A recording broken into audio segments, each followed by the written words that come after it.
Good morning. I'm Dr. Steve Stites, Chief Medical Officer here at the University of Kansas Health System. Welcome back to Open Mics with Dr. Stites. Today, we're focusing on perhaps the most talked about in-demand medications of the past couple of years: Ozempic, Wegovy, Mounjaro, and other GLP-1 drugs. I'm just going to say GLP-1 so you know that.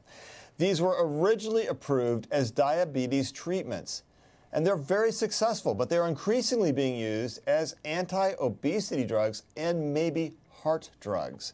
It's nice to have a new option for the million of Americans living with obesity, but also with diabetes and maybe some heart disease. However, the supply of these GLP-1 drugs simply is not meeting demand. Today we're asking, what should a patient do while they wait for the supply to improve? We'll meet someone who had to switch drugs and even ration his doses due to insurance and supply problems. And we'll learn how these drugs fit into the bigger picture of metabolic and obesity medicine. Later, we're also going to be chat with Doc Hawk, who's got some interesting news about our summer pests, those wonderful mosquitoes. But first, we're going to do morning rounds. We are visiting with Dr. Larry Quorum, an outstanding board-certified oncologist who, up until today, worked at the Olathe Health Cancer Center. But as of today, the Olathe Health Cancer Center has changed names to the University of Kansas Cancer Center in Olathe. Now, this is just the latest step of integration of Olathe Health into the KU health system, but it's a bigger deal than that. It's not just a name change. It actually has to do with Comprehensive Cancer Center designation. Dr. Quorum, is it still business as usual? By the way, can I just say, you looked really good. I watched you before the program. You're standing in that mirror kind of looking, getting all your stuff all set. You look marvelous, sir. You look marvelous. That's outstanding. Well done. I've got to be ready, yeah. All right. So is today business as usual, or what's changing? Well, I would say yes and no. You know, our usual business is taking care of cancer patients.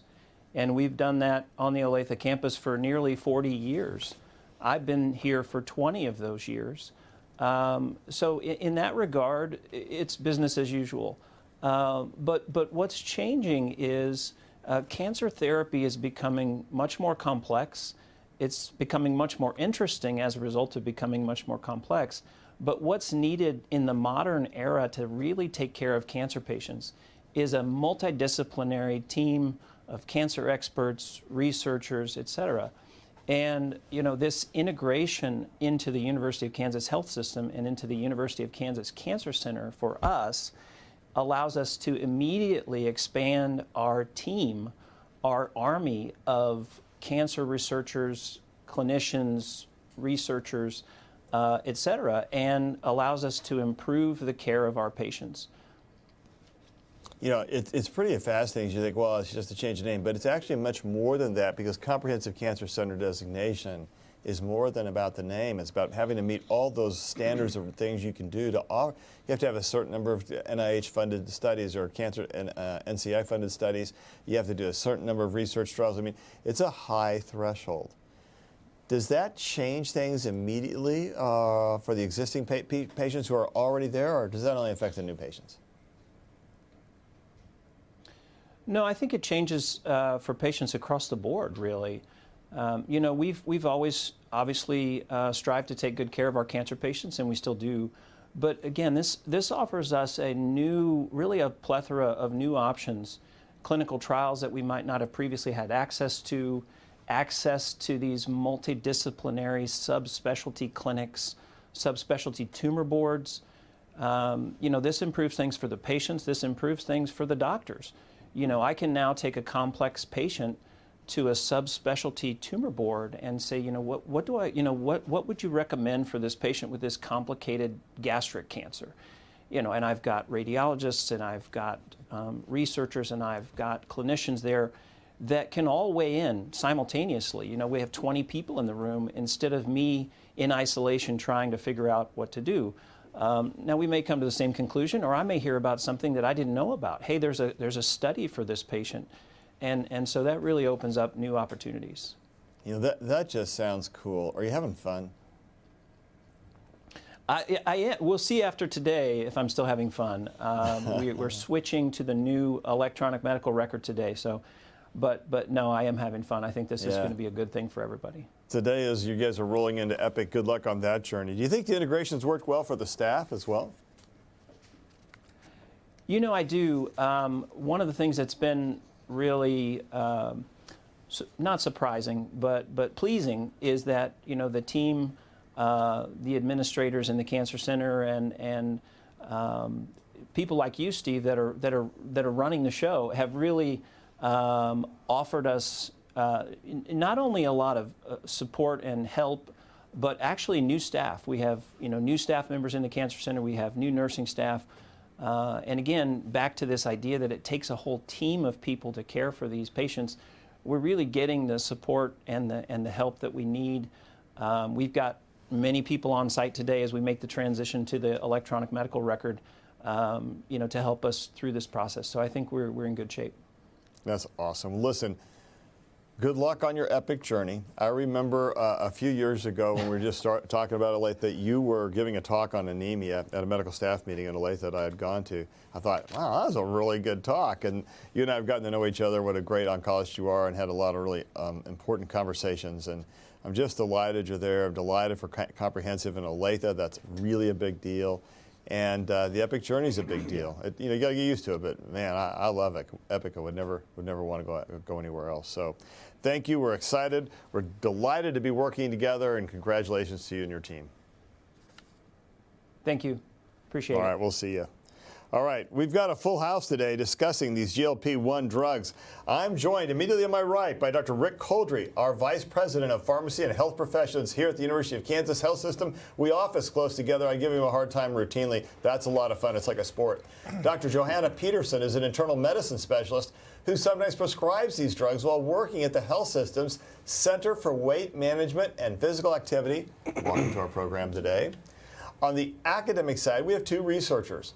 Dr. Steve Herman is the director of the University of Kansas Weight Management Program. Sir, welcome to you. Good morning.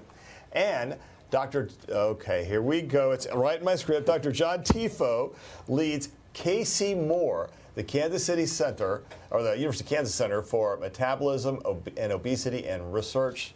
Welcome back to our program. You've been here before, mostly on Zoom, as we were talking about earlier. Joining us remotely is Cliff Irwin. Now, you don't know Cliff, but you know Cliff because he's part of our studio team here at KU. He works behind the scenes here in the Dolph C. Simons Jr. Family Broadcast Studio, but he's here today to share a patient's perspective. Cliff, we're going to hear about your story in just a second. First, let's establish what these drugs are and how they work. Dr. Peterson, talk to us a little bit about these medicines and how you describe them when you're talking with patients. Absolutely, thank you.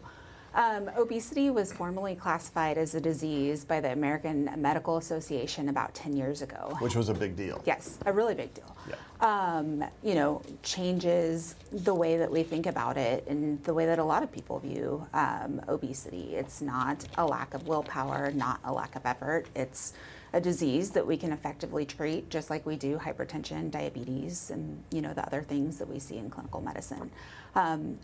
The GLP-1 class of medications have really been a game changer in the treatment for obesity. And what they do is they mimic our GLP-1 hormone that we have, and they do it even a little bit more effectively than our own GLP-1 hormone. So when I'm talking to patients about this medication, I talk about how the medicine works and, you know, how it will support them in their weight loss journey, and then side effects. And so GLP-1 is a hormone that is made in our intestine, and it affects, you know, various different systems in our body, but specifically related to obesity and weight loss, where it's really impactful is how it affects our brain and how it affects the hunger signals and neural pathways in our brain that regulate appetite, that regulate satiety. You know, patients on these medications tell me, I don't have food noise. I'm not always thinking about what I'm going to eat. I'm not always thinking about how much I should eat, or, you know, I should be full, but I want a little bit more. This medication makes it easier if someone's eating their favorite meal to box half of it up and take it home. And that's the experience that most people have on these with these medications. It also helps with managing hunger in the way that it impacts our digestive system. It slows down digestion in our stomach, in our intestines, in our colon. And so if you think about it, if food sits in your stomach a little bit longer, that improves satiety.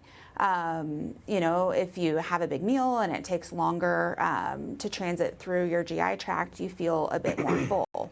So this medicine does slow gastric emptying, and that's where we see some of the side effects and some of the news stories talking about some of the downsides of this medication. I would say for most patients I see, these side effects are pretty mild. Food is sitting longer in your stomach, people experience nausea, sometimes bloating, sometimes just overall not feeling well. I think that it's maybe similar to kind of first trimester morning sickness, and that is also a spectrum.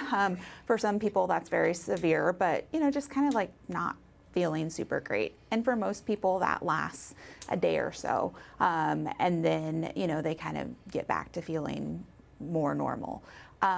Another thing that we really, talk about and, preemptively come up with a plan for is if someone has constipation. That's something that we see too. If it slows down food moving through your stomach, it can also slow down, stools and moving through your colon. So, those side effects are things that not certainly everyone has, and if they do, they're typically mild, but there are strategies that we can use to manage those. Overall, these medications are really great because we can use them in patients that are very medically complex. They're safe to use in patients that have advanced liver disease, advanced heart disease, or on dialysis. They don't have interactions with most commonly prescribed medications. Yeah. So it sounds like they're really effective. And just a note, I'm old enough to have been around when we used fen-phen and thought, oh, this helps people lose weight, and it helped promote heart disease and other problems with pulmonary hypertension and heart valvular disease. These drugs actually have a good effect for the heart. Absolutely. Talk a little bit about that. Yeah, so, very exciting. November of last year, the results of the SELECT trial were released. And what this study looked at is patients who have obesity but do not have diabetes, but have pre-existing cardiovascular diseases. So patients that have had a stroke, that have had a heart attack in the past, or that have peripheral vascular disease, maybe have had amputations due to poor blood flow. And what this study found is that there was a 20% risk or 20% decrease in major cardiovascular events such as cardiovascular death, heart attacks, and strokes. That's a really big deal.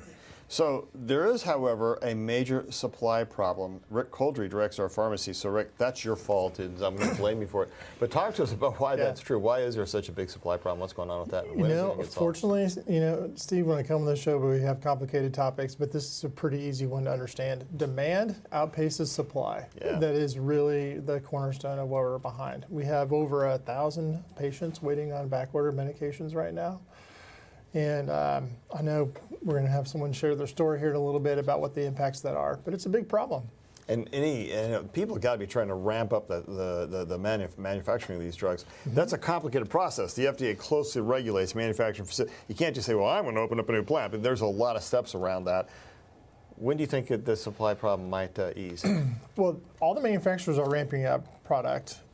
As we know, they are incentivized by selling more drugs, so they're not waiting on it. There's two things that are happening.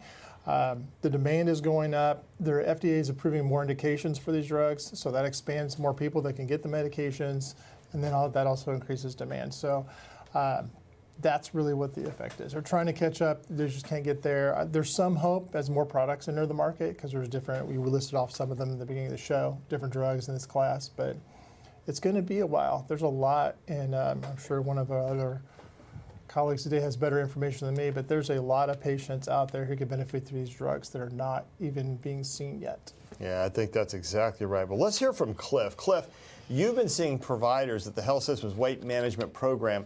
When did you first start taking one of the GLP-1 drugs? What was your experience like? So I started taking the GLP-1 drugs back in the spring of 2022. I had gone to our weight management clinic, and after seeing my primary care physician, I'd struggled with weight over the years, and I'm sure the pandemic didn't help out, but I had topped out over 300 pounds, and I knew there was something I needed to do. I needed to change. I wanted to live a better life, not just for me, but for my family. And so she recommended that I try an option like GLP-1.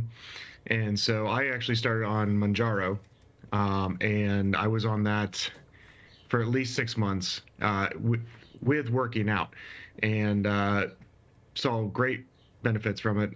Definitely curtailed my appetite. Didn't make me think about going to get a snack even though I wasn't hungry, and I had a great result. I actually ended up losing, in the first year or so, I had lost about 50 pounds. That's awesome. And how long have you been on these drugs altogether? So I've had to bounce drugs. So I was on Mounjaro. I was barely pre-diabetic when I first started. So I was approved, and then the insurance, once I wasn't pre-diabetic anymore after I had checkups, I got a letter in the mail that said, we're no longer covering this for you. So you did too well. You did too good. That's really brilliant. Okay, go ahead. Yes. I love healthcare in America. Go ahead. Exactly. And then, so luckily I was able to get Wegovy. And so I started on Wegovy, and there I kind of plateaued a little bit. I had a little bit of a space between the two, but I continued to work out and try to change my habits, because that was the mindset too. Working with my physician at the weight management clinic and my registered dietitian, was curtailing not only my hunger, but choosing the right foods and the right portion sizes. So that it all factored into that. But I got onto Wegovy, and I was on that for up until January of this year. And then I got another letter in the mail that said, hey, if you want to continue this is going to be, this much money a month. And I couldn't afford that. So working with my physician again, looked at other options, and Zepbound just happened to be coming onto the market, or approved by the FDA. And so I got on that list, and then there was the supply chain issue. So I started rationing my last 4 doses of Wegovy and made them last through the middle of March. So I was actually, instead of taking it every week, ended up taking it every other week. And then the last one I kind of held on to for a month, which is probably not recommended, but I was trying to get the most out of my medication. And I finally got approved in March for Zepbound, but it didn't. It finally came in 2 weeks ago. So. All right. So you're back on therapy, and how's that going so far? So far, so good. I've actually got one right here. Today is my shot day. Awesome. And, nice camera shot of your shot day. It's like you worked in the studio or something. Maybe, I don't know. It's worked well. I can start.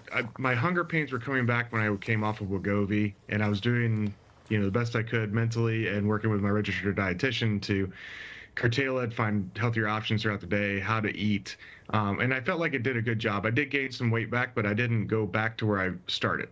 So I felt like that was a win. And now I'm feeling like I did before when I was on the medication, where I could manage it better throughout the day, where sometimes I do have to remind myself, hey, you know what? You haven't eaten anything in 4 or 5 hours. You should eat a little something so you don't get lightheaded or, pass out, especially when I'm carrying a camera on stories for the show.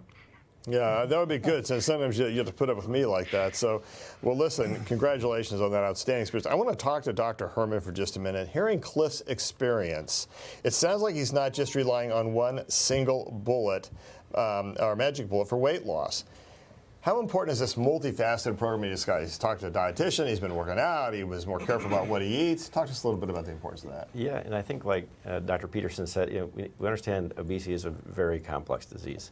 And so the providers in our group can put a patient on the right path, the right treatment plan for them. And generally that treatment plan includes some other health and wellness, nutrition, activity programming.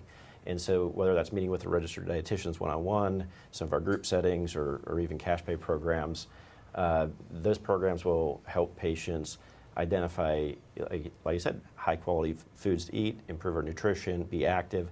Those things are helpful regardless if we lose weight. If we can improve those things, we can improve health in a lot of areas. And so I think Cliff did a great job of making sure he's understanding this bigger picture.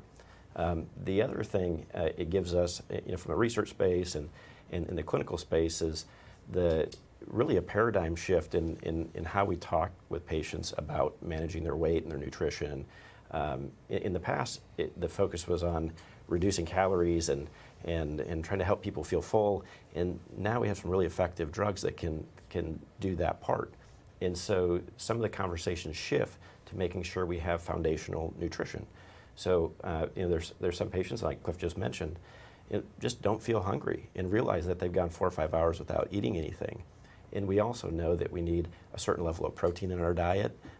It can help maintain muscle and potentially offset some of the muscle loss that might happen with some of these medications. Exercising and being active can help maintain or build muscle. And so all of those health behaviors can make a big difference. And then if there is a period where the supply chain issue impacts the medication they have, they can start relying on some of those other health behaviors to maybe manage, weather that storm a little bit more effectively. Yeah, that's awesome. And I love that term, food noise. And I hadn't heard that before. That is true. I mean, you do it. And as you get older, I think it gets harder, actually. At least I heard a lot of those voices now. I didn't hear those voices when I was a few years ago. All right, so there are thousands of people who are waiting on some of those drugs. We've heard about the stories, but Dr. Tifo, tell us a little bit about the research going on here with Casey Moore. In Casey Moore, there is research focused on GLP-1 agonist. We're really interested, and other people in our team, our larger Casey Moore team, are really interested in the rapid skeletal muscle mass loss that occurs on these drugs. And so if you lose a lot of muscle mass, that can negatively impact your function and your metabolism. And after all, the ultimate goal is to have healthy aging and be functional, right? And so there is some concern there, and so there's been some studies proposed and started looking at ensuring that people do either aerobic or resistance exercise to help maintain that muscle mass, but we'll see if that is effective. Big Pharma is actually coming out with drugs that you'll take with the GLP-1 agonist to prevent the muscle mass loss, and I just think that that's short-sighted. And so that's my concern as a physiologist and someone that studies exercise and metabolism, is that we don't forget these fundamental tenets that you need to maintain your activity, maintain your strength and your physical function. This isn't just a one-tool thing to treat obesity. But yeah, that's one big focus. And then we have another investigator who really tries to study why the altered food signals occur. What is the disruptions in satiety? And one of our investigators, Matt Morris, has a really interesting study showing that altered liver metabolism affects neuronal signaling to the brain and affects satiety. And exercise will actually help maintain that appropriate signal from the liver to the brain. So that's some of the highlights. Yeah, that's a really big deal to think about like that, but there are some side effects with the skeletal muscle loss and other ways to go about that. So Dr. Peterson, what do you tell patients about exercise, and how do you make sure they don't have skeletal muscle loss? And that's, by the way, for those out there, that's kind of most of the muscles in our body, those muscles that help you do bicep curls and make us look cool. Yeah, absolutely. So, one important thing about exercise is I have a lot of patients tell me, I've been working out with a personal trainer. I've been working out really hard at the gym and I haven't lost weight. And so I stopped. If I'm not losing weight, what's the point? And so just changing that mindset to exercise not being tied to the number on the scale. Exercise is important. Even if someone doesn't lose a pound, it will improve their health. So just trying to reframe exercise. And then a lot of people will also say, I just don't feel motivated. And I think a lot of us fall in that category, aside from those who run marathons or bodybuilders or personal trainers. And most people don't want to set their alarm and wake up to work out, or would rather go to, happy hour with their friends than go for a run. And so, I think just acknowledging that it's not a personal failure if you don't feel motivated to work out. And, encouraging patients to maybe, schedule some exercise in their day like they would in an appointment or a meeting. Look at your week, find a time when you think it would work for you, pick an activity that you enjoy, and just try to make it a habit and a routine. So I'm going to throw this out to the panel. You guys just kind of all, whoever wants to pick it up. If you're fat, it's your own fault. You're not working out. You're not eating too much. Is that outdated? Is that no longer the story? Yeah, I think it's outdated. Talk to us. Well, I think there's been so many environmental changes. It's not that our physiology or our genetics has changed in the last 100 years. It's that our environment has changed. So the food has become more addictive or more or more, delicious. You mean the fact that food companies want to put salt and fat on everything to make it Yeah, taste good? Lay's potato chips. Yeah, there's some great stories about how they developed the Cheez-It or the Dorito to have this optimal taste and crunch. And we drink so many more calories as well. That's a big problem, is drinking calories. And it starts with little, toddlers drinking apple juice all day. I mean, so there's just all these different behavioral changes or environmental changes that have forced behavioral changes that add up both on the physical activity side and on the consumption side that have led us to where we are today. So to say it's someone's fault is really short-sighted when it's 70% of the population now is obese or overweight. That suggests right there it's something with the environment that has changed. Yeah. So what does happen as we get older? Is our weight supposed to change, or are we supposed to look just as thin and cool as we did when we were younger? Well, as we age, our metabolism changes, and one of the things that we mentioned earlier is that if we can maintain our muscle, or maybe early in life, if we can increase some of our muscle mass, and as we lose weight, maintain it, we're going to age more with greater amount of function, and that can help maintain our metabolism. So we know that exercise and continued exercise can actually help us maintain our weight loss.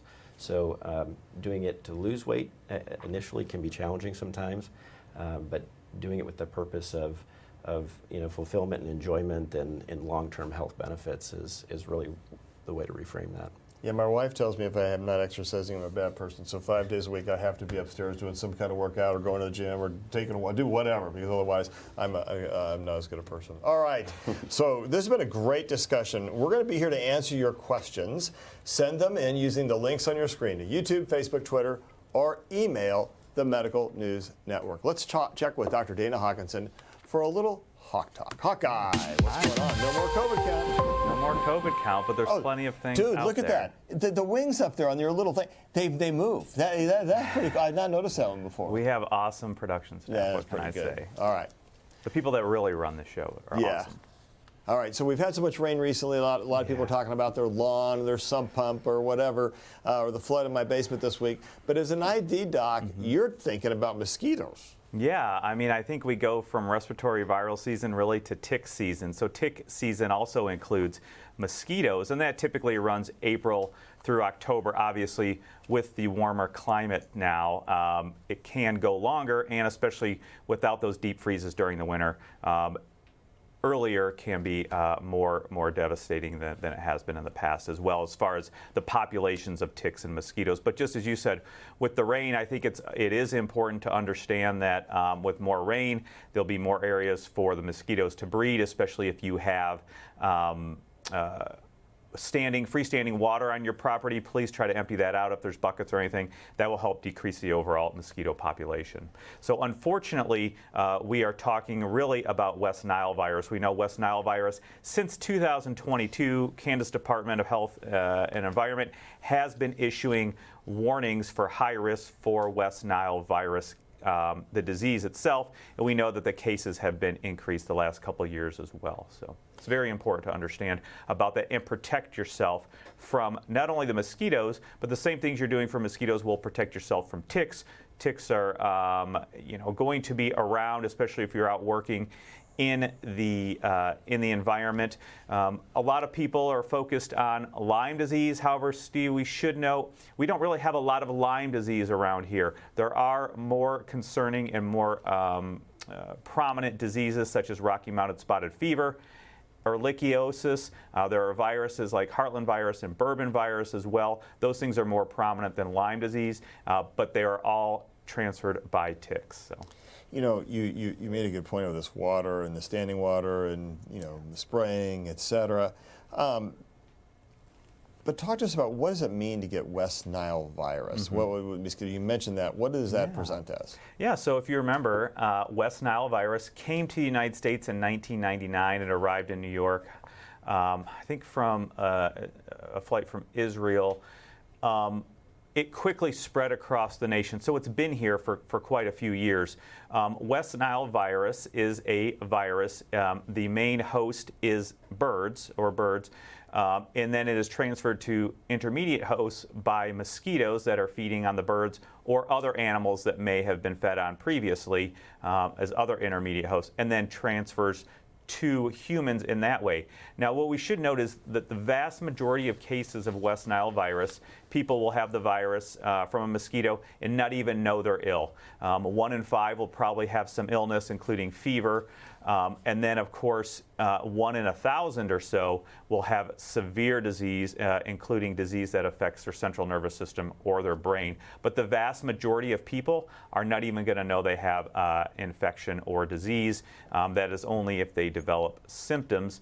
So the numbers that are counted that you will see from KDHE or on the CDC, that is a selection bias because we're probably only counting those people that have presented for evaluation and testing, where the vast majority of people will never even go to get tested.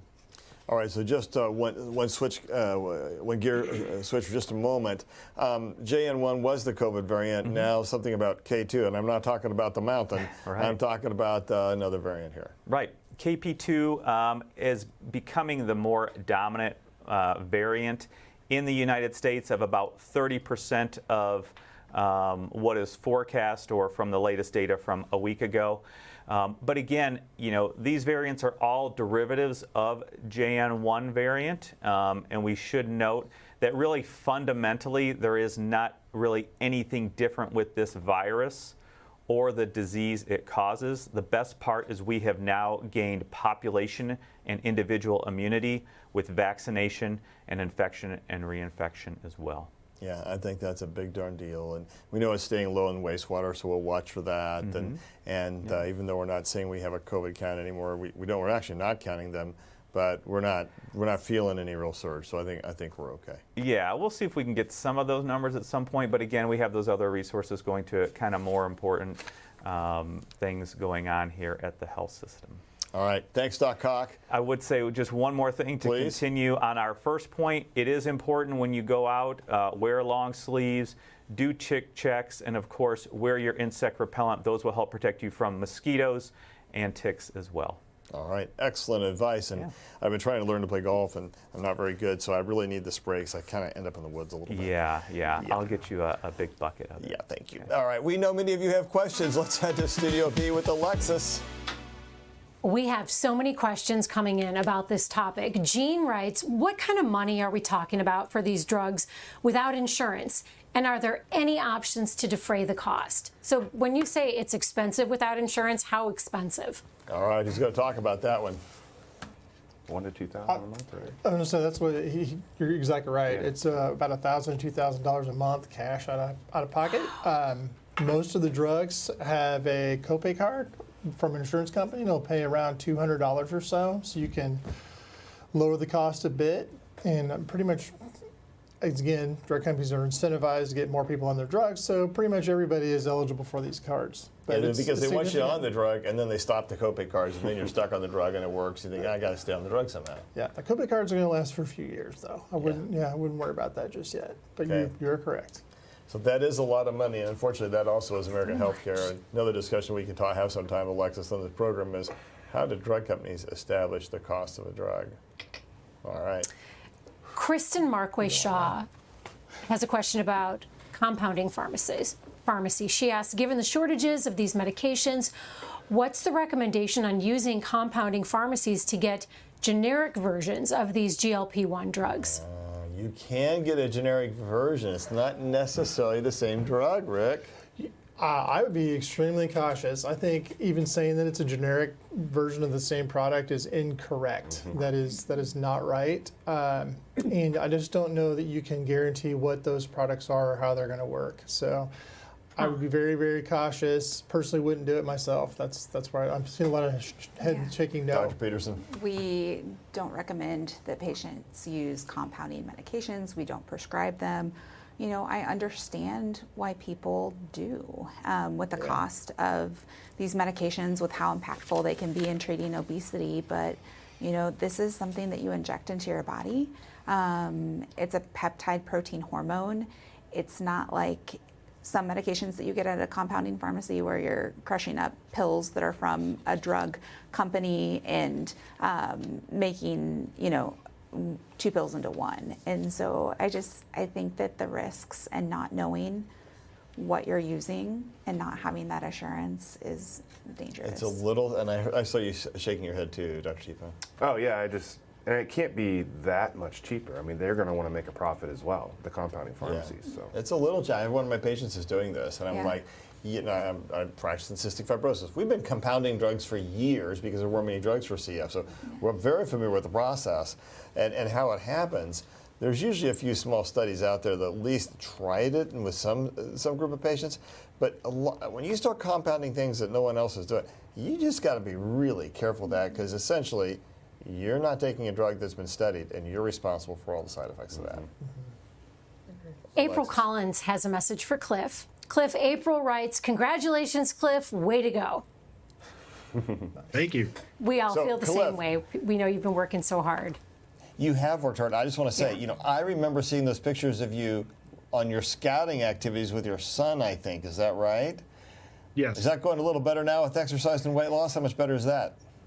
It definitely is. You know, I get around a little better. I can feel a difference, and definitely that's one of my short-term goals.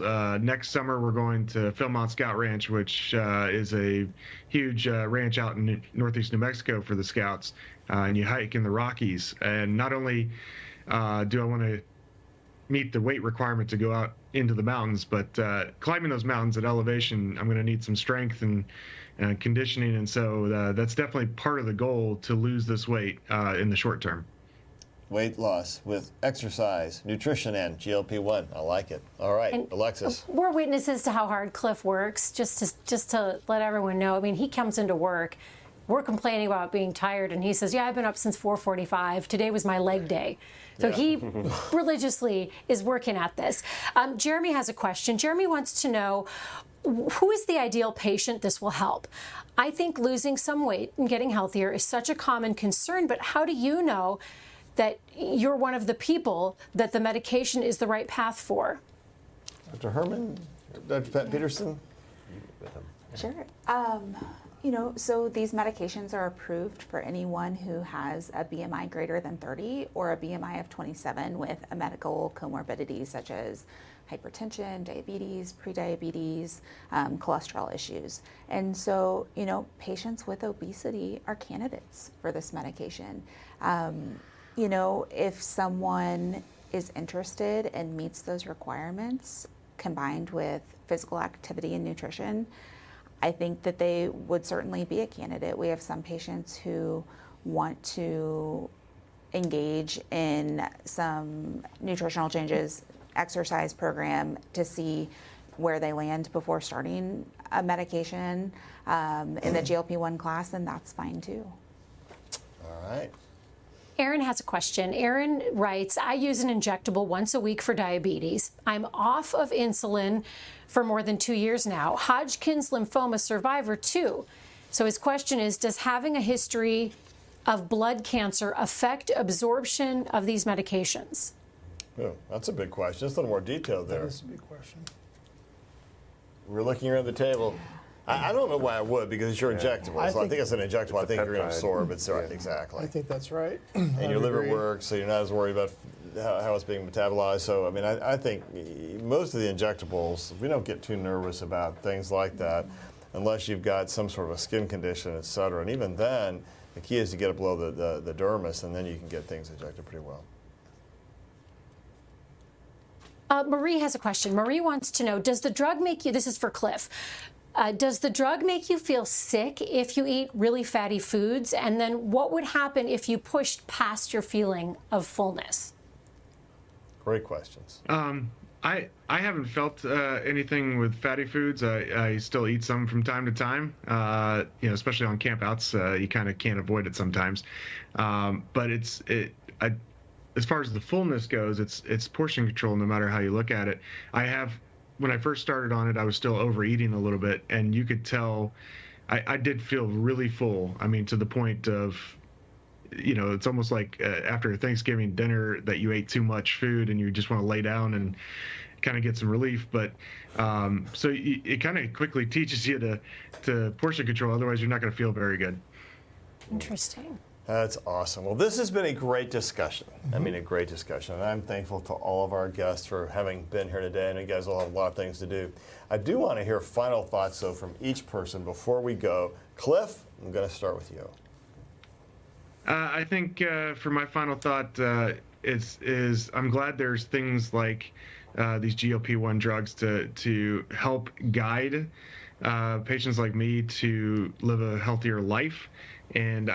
But I also would caution people to just rely on those, as we've discussed, diet, exercise, the medication. I was somebody that came in initially that didn't want to get on any kind of medication. I wanted to do it on my own, and I realized that I needed that assistance, and it's okay to get that assistance, and it's been a great journey, and I hope it continues. And like I said, my goal is to live a longer, healthy life, not only for myself, but for my family. So hopefully for people out there that are in the same boat, they're able to get the medication that helps them out on their journey. All right, that's a pretty darn good thing.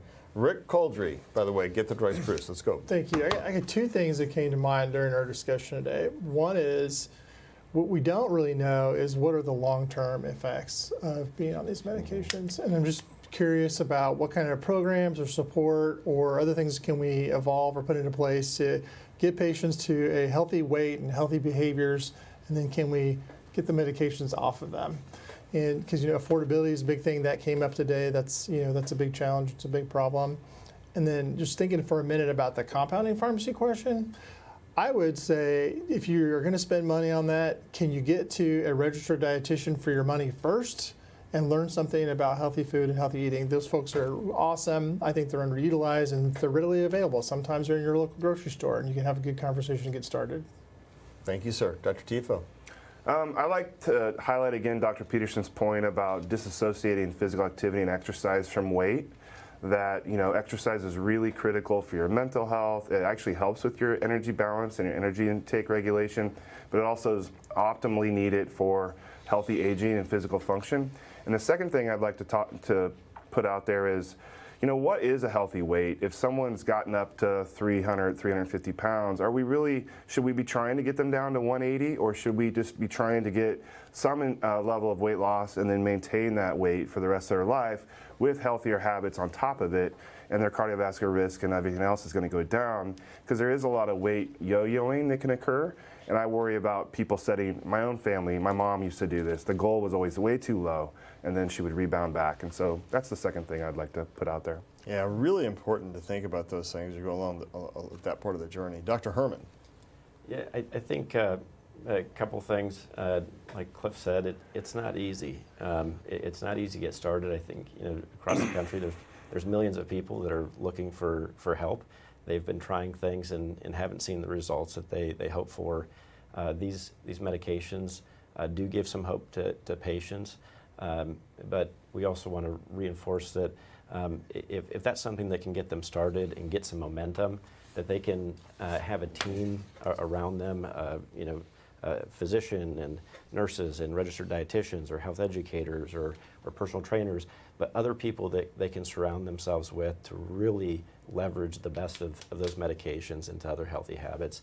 And so if you're looking for programs and trying to find a place where you can get a medication like this, make sure that program has some of that added support. Yeah, well said. All right, Dr. Peterson.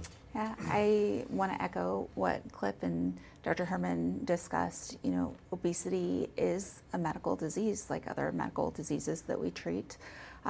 It's not a personal failure. It's not that someone's not self-disciplined or not trying hard enough. And this is a really exciting time in the treatment of obesity with these medications, and then the other pillars of support we have, like physical activity, good nutrition, and the shortages are frustrating. The lack of insurance coverage is frustrating, but with time and, drug development and ways and strategies to hopefully make these more affordable, I hope that obesity treatment will be available to more people who struggle. I think our society has had a history of a little bit of fat shaming. Absolutely. And I think the medical profession has been guilty of that. And I think there's been times in my clinic I've not done a great job around that. And as you listen to where we are today with our understanding of obesity, to your point, if 70% of people have it, it's more than just willpower. This is a question of, we have a lot of it. We can see the same thing in many of the risk factors around cardiac disease and cancer. So much of our environment shapes how we are. And I think we have to have a reckoning between industry, health, nutrition, and start really talking and having that conversation. But what does it mean to be a healthy eater? And what does it mean to make sure we treat obesity as a disease and not as a personal fault? Hey, thanks again to all of our guests and to our audience. Remember, we said it before, faith, hope, and science, it can lead to remarkable things like new treatments for a medical disease called obesity. We'll see you soon. A years-long journey to save his failing heart. I'm Alexis Del Cid. On the next All Things Heart, how Brian Pitts went from patient to survivor and now thriver on an incredible mission. Subscribe to our morning medical update and open mics with Dr. Stites podcasts. Now everywhere podcasts are available.